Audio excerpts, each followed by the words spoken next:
पूरा परिवार रात का खाना खाकर सोने की तैयारी कर रहा था। गंगा प्रसाद, पत्नी लक्ष्मी और दोनों बेटे मुकेश, अर्जुन बिस्तर लगने के इंतजार में खड़े थे। पूजा, पूनम बिस्तर लगा रही थी। लो बाबा, आपका बिछौना लगा दिया, अब सो जाइए। अरे पूनम बिटिया, ये गुदरी वाला बिस्तर तो पीठ में बहुत चुभता है। सवेरे तक गठिया का दर्द जोर लगा देता है, पूरा शरीर भी फूल जाता है। थोड़ा मोटा गद्देदार बिस्तर लगा दे बेटी। जी बाबा। पूजा, वो कोने में रखी हुई दोनों दरी भी ले आना। पर दीदी, उस दरी पर तो हम दोनों सोते हैं, अगर वो भी पिताजी के लिए बिछा दिया तो हम किस पर सोएंगे? पूजा, तुझको तो पता है बहन, पिताजी गठिया रोग से ग्रस्त हैं। याद है डॉक्टर साहब ने पिताजी को पलंग पर गद्दा डालकर सोने के लिए कहा था, लेकिन उतने पैसे भी नहीं है, इसलिए हम दोनों बहनों को ही जुगाड़ लगाना पड़ेगा। फिर पूजा, पूनम अपने हिस्से की दरी भी पिता के बिस्तर में डाल देती है और खुद चिथरी सी एक पुरानी चटाई पर सो जाती है। गंगा प्रसाद का परिवार बहुत ही गरीब तबके का था। थोड़ी सी जमीन पर सालों पुराना कच्चा मकान था, जिसमें परिवार का दिन कट रहा था। वो भी पुरखों की देन थी जो वो छोड़ गए। कुल मिलाकर परिवार की दशा बहुत ही गरीब थी। 4 बहन भाई में अर्जुन सबसे बड़ा था, जो रात के 12 बजे भी पोल की रोशनी में पड़ रहा था। हे भगवान जी, जाने में कब, किस दिन, किस घड़ी में कामयाब हो पाऊंगा, ताकि अपने परिवार का दुख दूर कर पाऊं। जिस दिन भी मैं कमाने लग जाऊंगा तो सबसे पहले अपना पक्का सा घर बनाऊंगा और उसमें सुविधा की सारी चीज लगाऊंगा।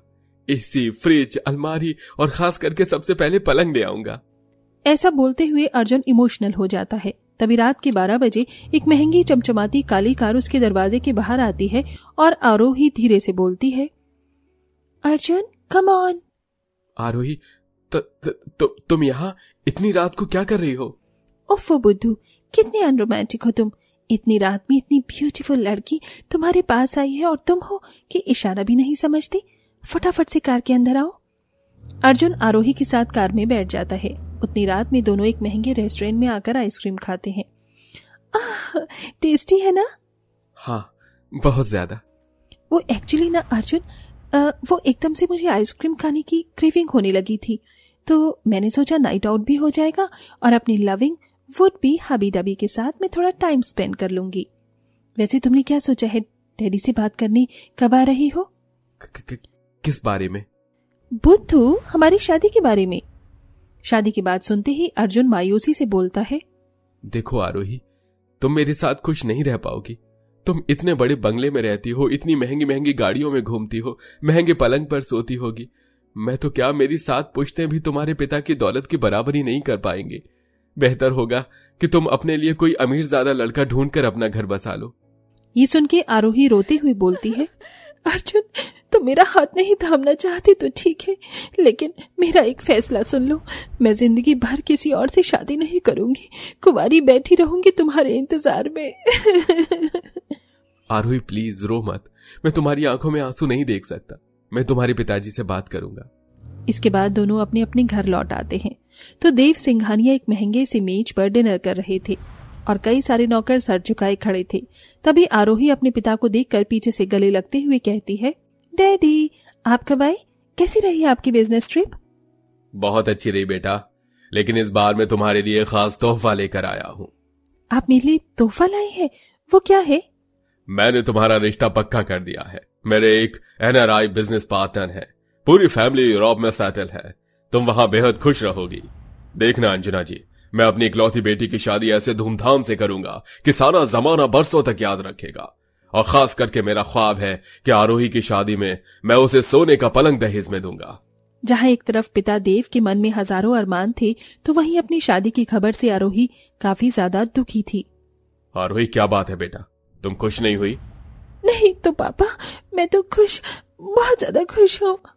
आरोही अपने आंसुओं को छुपाते हुए कमरे में जाने लगी तो देव हाथ रोकते हुए पूछते हैं, कौन है वो जिसने हमारी बेटी के दिल में जगह बना ली है? पापा, आपको कैसे पता चला? बेटा, मैं तुम्हारा पिता हूं और माता पिता को बच्चों के दिल की बात समझने में देर नहीं लगती। मिल पाओगी नहीं मुझे? पापा, आप मिलेंगे मेरे अर्जुन से? थैंक यू पापा। आरोही ये खबर अर्जुन को बताती है। अर्जुन, पापा तुमसे मिलना चाहते हैं, मैं कल उन्हें लेके आ रही हूँ। इधर अर्जुन भी अपने प्यार के बारे में परिवार वालों को बताता है तो संकोच जताते हुए गंगा प्रसाद कहते हैं, बेटा, ये लोग बड़े लोग हैं, हमारे घर में तो एक कुर्सी टेबल भी नहीं है, उनको कहाँ बिठाएंगे, बड़ी बेइज्जती सी लगेगी बेटा। पिताजी आप चिंता मत कीजिए, मैं अपने दोस्त अमित के घर से कुर्सी ले आता हूँ, होने वाली भाभी के घर वालों के चले जाने के बाद लौटा देंगे। मैं और पूजा नाश्ता पानी की तैयारी कर लेते हैं। एक तरफ होने वाले गरीब ससुराल वाले स्वागत में जुटे थे, तो वहीं आरोही के माता पिता महंगी महंगी मिठाई ड्राई फ्रूट्स की टोकरी बनवाते हैं। आरोही के होने वाले ससुराल वालों के लिए कपड़े भी खरीदते हैं, पर जब देव अर्जुन के घर परिवार के गरीब हालात देखता है तो वो दंग रह जाता है। लीजिए ना भाई साहब, आप लोगों ने तो कुछ खाया पिया भी नहीं। तभी सख्ती भरे अंदाज में देव कोट झाड़ते हुए उठ खड़ा हुआ। जी नहीं, बहुत ही अच्छा स्वागत किया है आप लोगों ने, उसके लिए बहुत बहुत धन्यवाद, मगर मुझको यह रिश्ता अपनी बेटी के लिए मंजूर नहीं। चलो आरोही। आरोही की आंखों से आंसू छलक गए। उसने भारी लफ्जों में इतना ही कहा, पर पापा मैं अर्जुन से प्यार करती हूँ। मैंने कहा ना आरोही, चलकर गाड़ी में बैठो। आरोही रोते हुए जाके कार में बैठ गई। तब दौलत के गुमान में देव ने गंगा प्रसाद और उनके गरीब परिवार को बहुत अपमानित किया। तुमने ख्वाब में भी कैसे सोचा कि मैं अपनी फूल जैसी बच्ची को, जिसे मैंने नाजों से पाला था, उसको इस नरक में आने दूंगा? क्या है तुम्हारे पास? एक ना पैसा, ना अच्छा घर, ना सुख सुविधा की चीज। मेरी बेटी चांदी के बर्तनों में खाती है, मखमल के बिस्तर पर सोती है। दे पाओगे ये सहूलियत? शायद मैं ये सारी चीज नहीं दे पाऊं, लेकिन एक चीज है जो मैं आरोही को आपसे ज्यादा दूंगा, वो है मेरा प्यार। देव अर्जुन की बात को अनसुना करके चला जाता है। इधर आरोही खाना पीना छोड़ देती है। 3 दिन बाद। अंजना जी, आरोही ने कुछ खाया? नहीं देव जी, खाना तो दूर, उसने 3 दिन से एक बूंद पानी तक भी नहीं पिया। अजी मैं आपके आगे विनती करती हूँ, आरोही की शादी अर्जुन से करवा दीजिए, वो खुश रहेगी। कहते हैं बेटियां बाबुल के दिल का टुकड़ा होती हैं, इसीलिए अंत में देव मान जाते हैं और दोनों घरानों में शादी की तैयारी शुरू हो जाती है।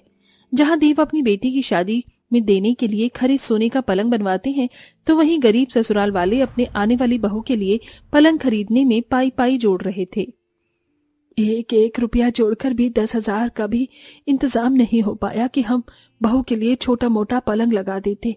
हम लोग तो जमीन पर सो जाते हैं, लेकिन बहू को तो पलंग पर सोने की आदत होगी। अर्जुन ऐसा कर, मेरी ये झुमकी गिरवी रख दे और जो पैसे मिले उसे मिलाकर पलंग खरीद ला। माँ, ये तुम कैसी बात कर रही हो? मैं तुम्हारे गहने नहीं बेच सकता। तभी दरवाजे पर ही खड़े आरोही के माता पिता उन सब की बातें सुन लेते हैं और देव हाथ जोड़कर बोलता है, आप सब मुझे क्षमा कर दीजिए। कितना गलत था मैं, जो सोचता था कि आपके परिवार में मेरी बेटी खुश नहीं रह पाएगी। लेकिन भागो वाली है मेरी बेटी, जो उसे इतना स्नेह करने वाला ससुराल मिलने जा रहा है। समधन जी निश्चिंत रहिए, आपको पलंग बनवाने की कोई जरूरत नहीं, क्योंकि आरोही के पिता ने दहेज में देने के लिए उसके लिए खास सोने का पलंग बनवाया है।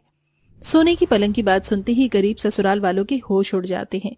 पूजा अपनी खुशी जताते हुए पूनम से कहती है, पूनम दीदी सुना आपने, भाभी के पिताजी उनको सोने का पलंग दे रही हैं। मैं तो सोने की पलंग पर सोकर देखना चाहती हूँ, उस पर कैसी नींद आती है। चुप कर पूजा, वो पलंग भाभी भैया का होगा, वही सोएंगे उस पर, समझी। देखते देखते शादी की शुभ घड़ी आ जाती है। आरोही धूमधाम से शादी करके अपने ससुराल में आ जाती है, जहां दहेज में उसके साथ बहुत सारा सामान आता है। लेकिन पूरा का पूरा अड़ोसी पड़ोसी मोहल्ला दहेज में आया सोने का पलंग देखने के लिए जमावाड़ा लगा लेते हैं। एरी लता चंपा कमला, सुना तुमने, गंगा प्रसाद की अमीर बहू के पिता ने उसको दहेज में सोने का पलंग दिया है, सोने का पलंग। क्या कहा तूने? सोने का पलंग? पगला गई है क्या? अरे यहाँ हमारे पास एक सोने का जेवर बनाने तक के पैसे नहीं, सोने का पलंग दहेज में कौन दे सकता है?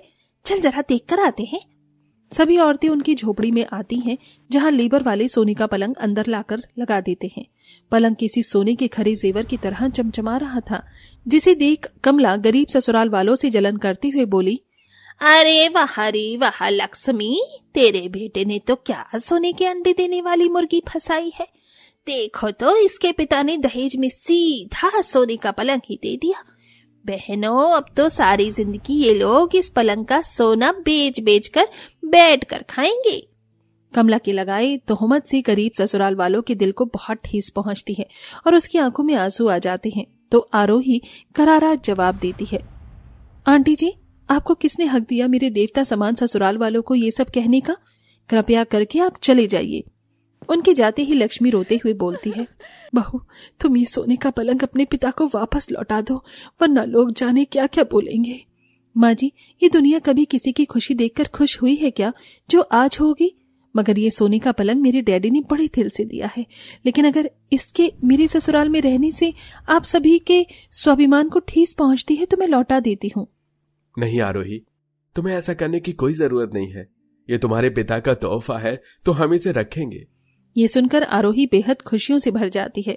फिर पूरे ससुराल वाले खुशी से स्वागत करवाते हैं और तभी पूजा, पूनम, मुकेश किसी बच्चों की तरह सोने के पलंग पर उछलने कूदने लगते हैं। अरे वाह भाभी, आपका सोने का पलंग तो बहुत ही गद्देदार है, मैं सो जाऊं? हाँ हाँ मेरे प्यारे लाडले देवर जी, सो जाइए। मुकेश तू नीचे उतर, वो भाभी का पलंग है तेरी। रहने दीजिए ना माँ जी, अब तो मैं इस परिवार का हिस्सा हो गई हूँ। अब हम सब मिलकर इस सोने के पलंग को इस्तेमाल करेंगे। खुशी खुशी आरोही ने अपने सोने का पलंग ननंद देवर को दे दिया और खुद जमीन पर बिस्तर लगाकर वो सो गई। इस तरह किसी दिन सास ससुर, किसी दिन ननंद देवर और किसी दिन पति पत्नी सब मिलकर सोने के पलंग का इस्तेमाल करते हैं। इस तरह से गरीब ससुराल में सोने का पलंग किसी खजाने से कम नहीं था। वेल दर्शकों, जब आपके परिवार में कोई जरूरत की चीज आती है जिसे खरीद पाना आपकी बस में नहीं होता, तो आपको कितनी खुशी मिलती है, हमें कमेंट में जरूर बताइए।